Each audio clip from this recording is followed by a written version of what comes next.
everyone, it's Reese. I just wanted to do a quick little disclaimer saying that this video that you're about to watch, and thank you for wanting to watch, is completely different than any other video that I've made. We go into politics and kind of the standing of the country at the current point, but it's mostly my AP government final, and we're exploring the changes of media being parallel to the effects of each election. So I just wanted to point that out before you're like, oh, I was not expecting that. So please have fun, and yeah, thank you so much for watching. Hola niños! Welcome to the Hola Niño podcast. We're going to be talking about media literacy through presidential elections.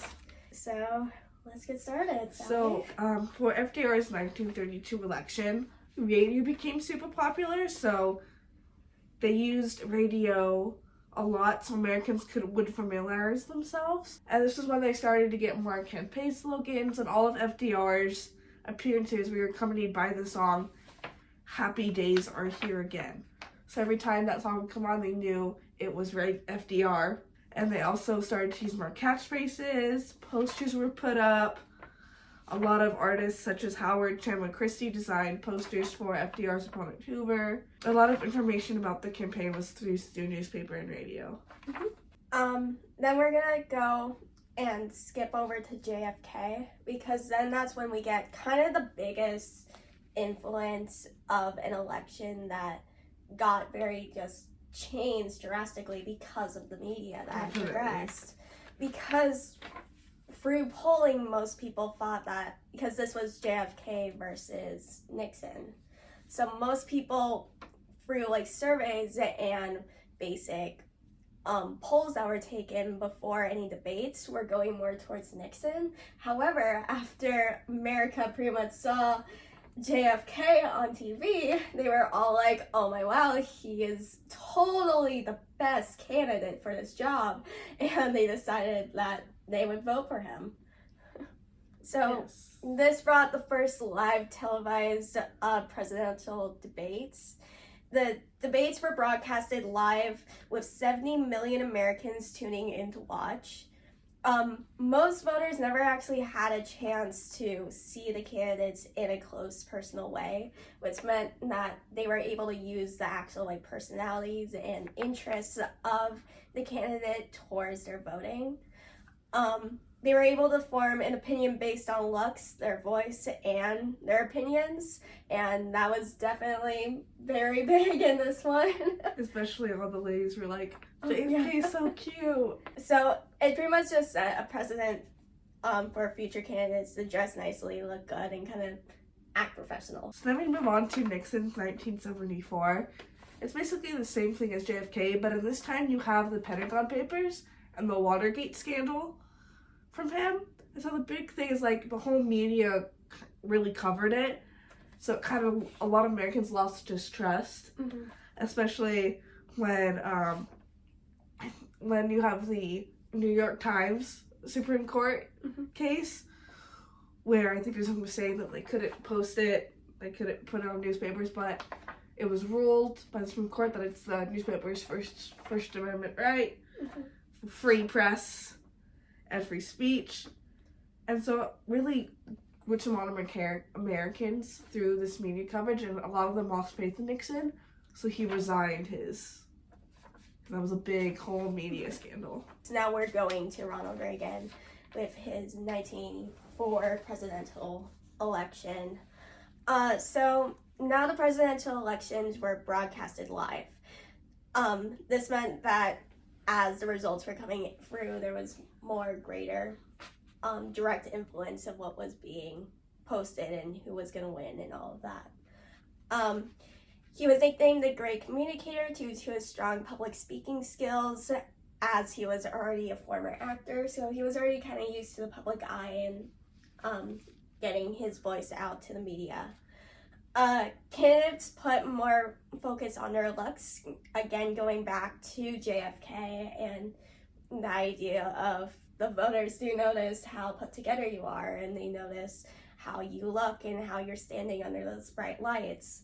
And the nice thing was, he wasn't this completely new figure in the world. He was already on radio and television and film, which meant that more people were likely to go towards him because he was already a well-known name. So now we have Clinton and his 1992 election. This is when SNL starts to influence elections by putting together comedic skits. Also, you have a rise in daytime talk shows such as of now, we have the Late Night Show with Jimmy Fallon, Stephen Colbert. Mm-hmm. And so this has allowed candidates to speak more openly to the television audience rather than under rules of debate or more structured interviews of new broadcasts. So Clinton went on these shows, a lot of people could see a more genuine side of him. The media actually helped greatly highlight the positions of the different candidates better than they did in the 1988 election. Both Bush and Clinton actually had more negative coverage during the primary based on the fact there was more that was out into the press for people to kind of put their views on. On the flip side was also the start of really attacking one's character, whether it was necessary. And this was from journalists of them attacking based on information that they found out from their past. So past drug use or dodging the draft by Clinton or infidelity or anything like that. That was greatly brought out to the limelight of what was happening. Yeah, there's a big rise in the amount of ads bought by campaigns. So a lot of them bought ads and gave money to TV writers who put their ads out there. And also it was the creation of Rock the Vote with MTV to get young voters to register to vote. So I think it was about the decline of young people not voting. So a lot more candidates were starting to get young people to vote. In 1996, for Clinton's re-election, you have the start of the first real campaign websites. So kind of earlier in the first Clinton election, you really start having people kind of slowly start to use computers for more common everyday use.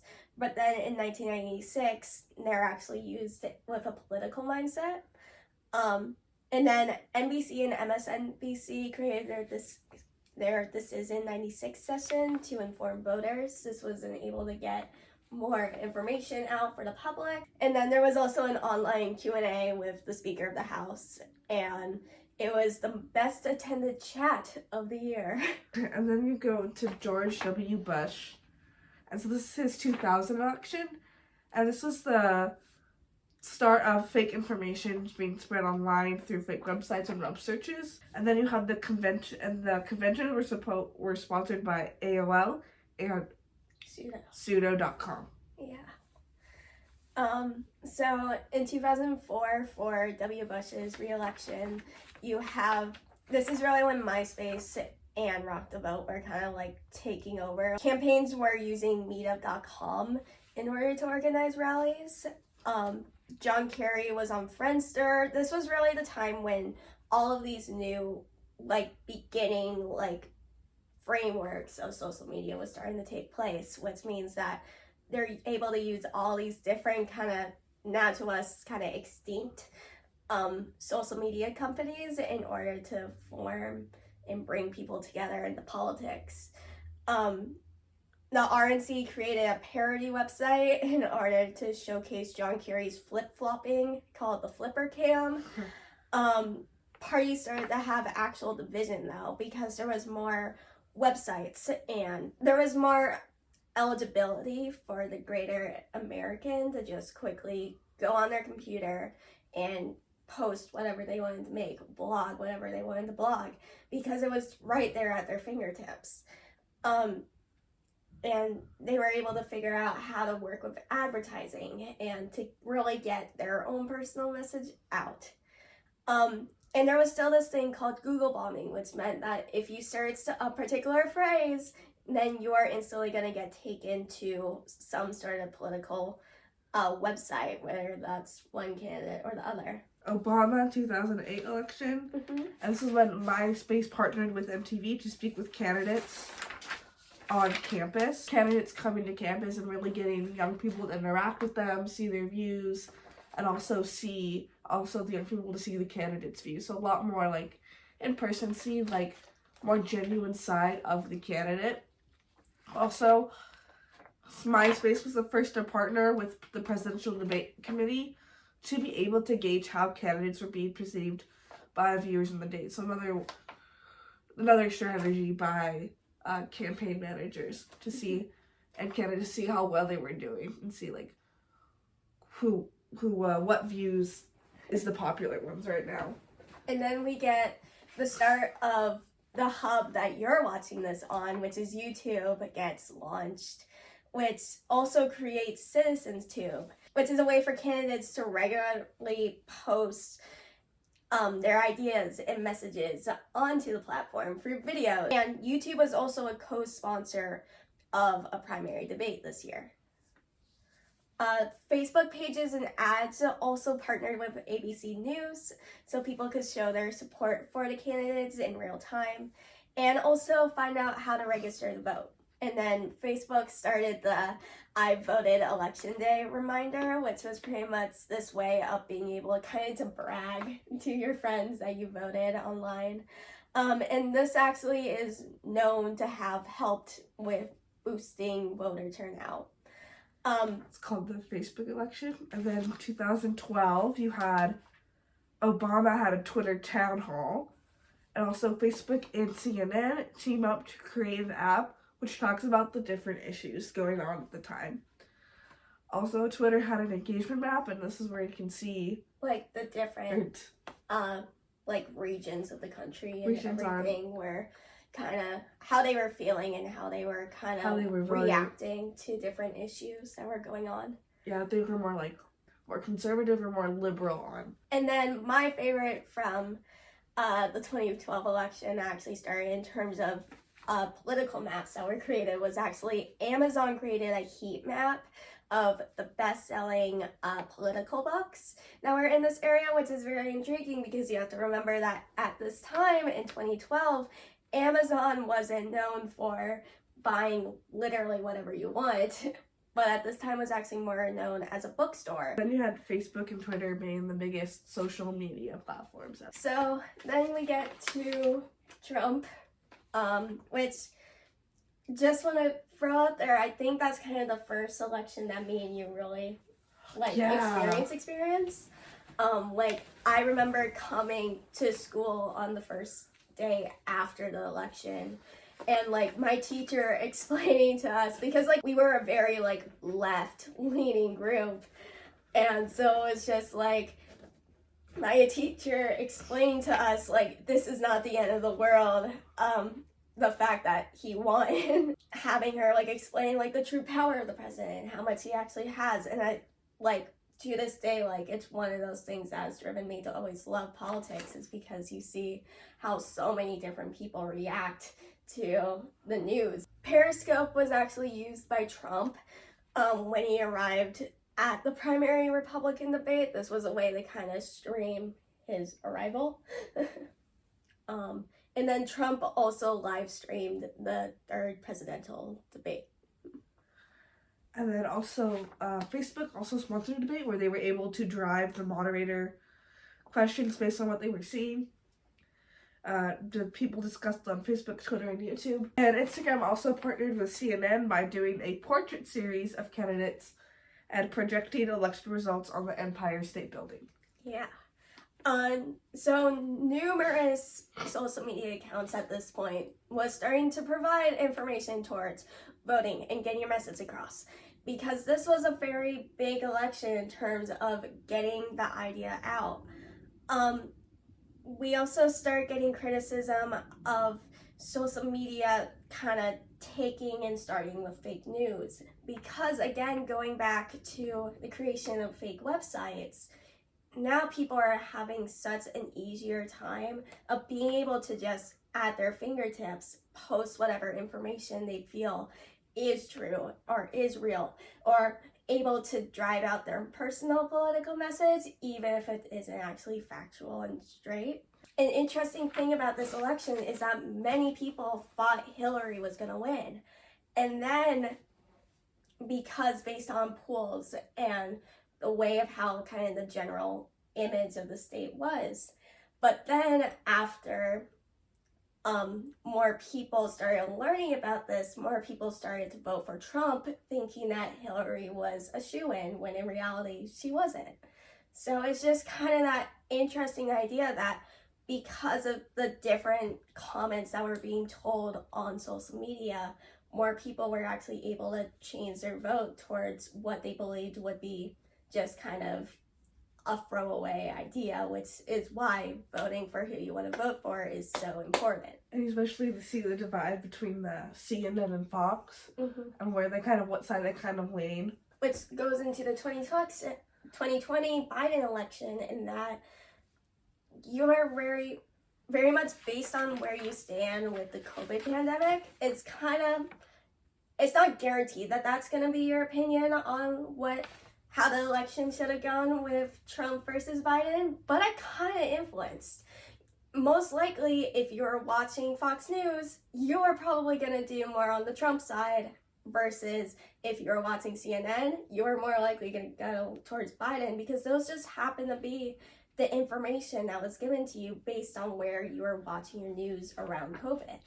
So TV advertising still had this large resource of social media ads being a big factor in their primary campaigns and battleground states, and trying to really gain those people who were kind of in the middle, because battleground states have always been a big deal of politics, but when you have such a divided country like we have now, it becomes so much bigger to get states like a Pennsylvania or a Georgia or an Arizona. You're really looking towards those big battleground states, and so putting more ads towards those states help drive more people to support one message over the other. Media was very important as the COVID pandemic was still going on, and so you had kind of this weird spewing of information from the COVID side and also the election side. And also, this is also, by the end of the election, was when, the George Floyd protests were, and when the idea of the Black Lives Matter protests really was big. So you get all of these different social issues just coming together at the same time while we're trying to vote, hopefully, a new guy into power. So this made the pandemic such a key influence on the election, because there was just so much misinformation and so much different ideas that were being put out there. And especially everyone was panicking, because so many people were dying. And so with the shutdown, I remember going to prices were rising, and stores were out of toilet paper, and oh my gosh, it was just so crazy. It felt like a sci-fi film. You truly, I remember thinking that it was, actually, just in the air. It was this, invisible, vapor stuff that, if you went outside, you were gonna die.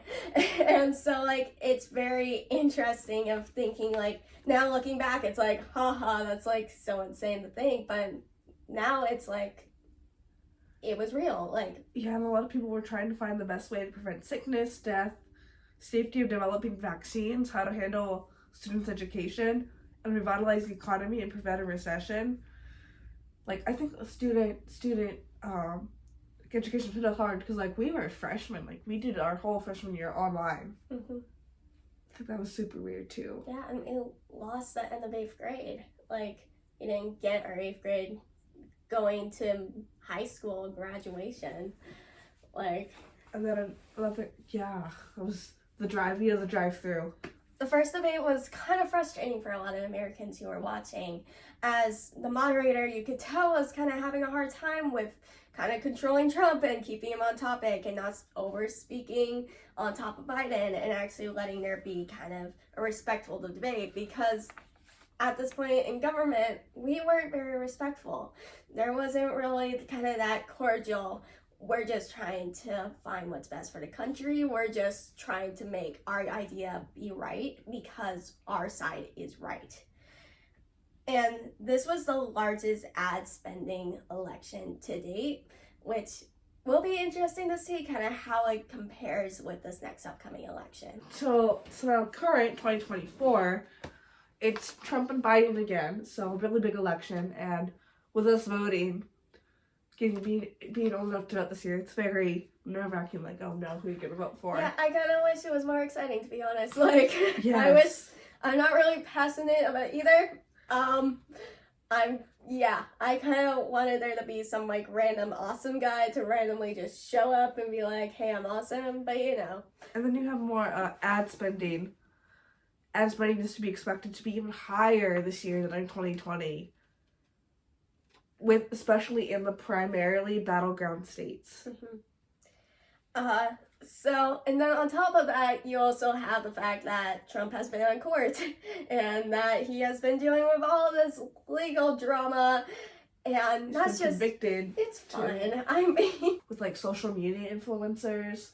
So they voiced their opinions, and a lot of people saying vote their opinions on this and this. So you're influenced by so many people too, and like how to vote. So like the media not only influences how people vote, but also how we perceive candidates. I know, like, you have TikTok now, which means that more people are able to make these quick little 1-minute videos about top 10 reasons of why not to vote for this person. It's so great that we have like more coverage, so like more people, more Americans can view candidates, but also that comes with the like large amount. Adios, niños!